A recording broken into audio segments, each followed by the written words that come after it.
குர்ஆன் என்பது அல்லாஹ்வினுடைய பேச்சு, அல்லாஹ்வுடைய சிஃபத். ரசூல் ஸல்லல்லாஹு அலைஹி வஸல்லம் அவர்களுக்கு இந்த குர்ஆன் எழுத்து வடிவிலே கொடுக்கப்படவில்லை. அல்லாஹ் சுப்ஹானஹு வ தஆலா ஜிப்ரீலை அழைப்பான். ஜிப்ரீல் இடத்தில் அல்லாஹ் சுப்ஹானஹு வ தஆலா வேத வசனங்களை அல்லாஹ் பேசுவான். ஜிப்ரீல் அலைஹிஸ்ஸலாத்து வஸ்ஸலாம் அவர்கள் அல்லாஹ்வின் தூதரிடத்தில் வருவார்கள். அல்லாஹ்வின் தூதரிடத்தில் வஹ்யை எத்தி வைப்பார்கள், ஓதி காண்பிப்பார்கள். ஒரு மிகப்பெரிய சிறப்புக்குரிய ஒன்றுதான் குர்ஆன். இந்த குர்ஆனுடைய வசனங்கள் என்பது அல்லாஹ்வுடைய பேச்சு என்பதை முதலில் நாம் உள்ளத்தில் ஆழமாக பதிய வைக்க வேண்டும்.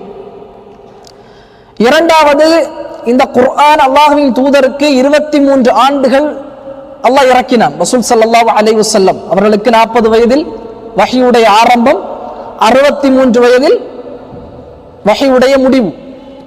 23 ஆண்டுகள் சந்தர்ப்பங்களுக்கு ஏற்ப, வசதிகளுக்கு ஏற்ப அல்லாஹ் சுப்ஹானஹு வ தஆலா ரசூலுல்லாஹி ஸல்லல்லாஹு அலைஹி வஸல்லம் அவர்களுக்கு அவனுடைய இந்த குர்ஆனை அல்லாஹ் இறக்கினான்.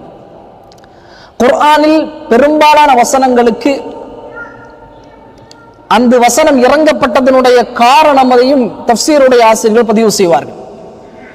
சென்ற வாரம் அதில் சில வசனங்களைத்தான் நாம் பார்த்தோம்.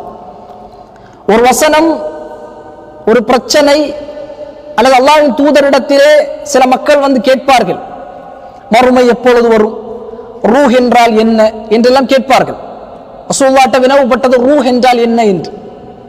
ரசூல் ஸல்லல்லாஹு அலைஹி வஸல்லமுக்கு அதை பற்றி சொல்ல தெரியுமா? அல்லாஹ் அறிவிக்காமல் ரசூல் ஸல்லல்லாஹு அலைஹி வஸல்லம் அவர்களால் எதுவும் சொல்ல முடியாது. அல்லாஹ் வசனத்தை இறக்குகிறான், யஸ்அலூனக அனிர் ரூஹ்.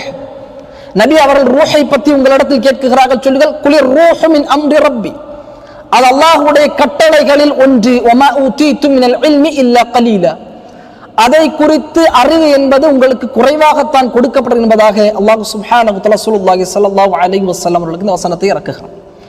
இப்படி குர்ஆனில் பல்வேறு வசனங்களுக்கு காரணங்கள் உண்டு. அந்த வசனம் இதற்காக இறக்கப்பட்டதனுடைய காரணம் உண்டு. அந்த வசனம் இறங்கும், நபித்தோரின் வாழ்க்கையும் அதனோடு அப்படியே மாறிவிடும்.